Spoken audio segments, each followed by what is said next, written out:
Coffee Time with Officer Fox, guest starring DEA Special Agent Bodner. Auschwitz.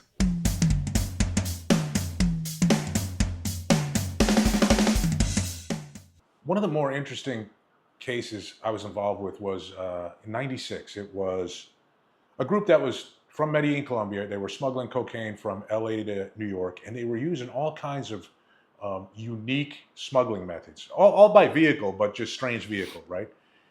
So we were doing a wiretap, and we used to hear them talk about the grandparents coming to visit all the time, and we just couldn't really figure out exactly what they were talking about. And then one time, watching the stash house, we saw these two old country squire station wagons show up, and the kind of station wagon with like wood paneling on the side, and they took it in the garage, pulled out of the garage, and the back of the thing is almost dragging on the ground. They took it to a gas station, hit the air pump, and pumped up the air shocks to make it look normal, and head out on the road.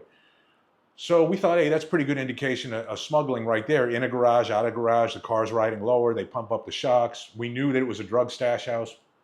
We get them stopped. Each car had 200 kilos in it. The interesting thing was these two guys were two very old Israeli Americans, Jewish guys. They were each Holocaust survivors.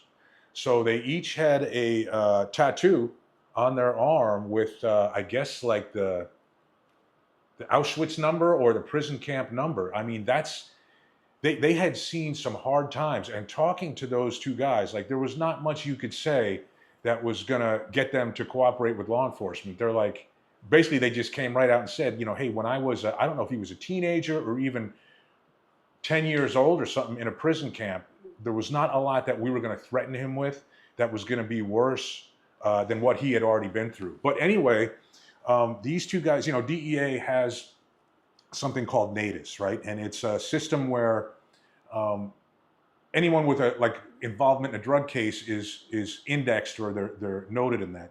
These two guys had 2-digit NATIS numbers. They had been involved in the drug business for so long. Now, I don't know, the numbers are probably 7 digits or 8-digit longs. These guys were like two of the original OGs involved in drug trafficking.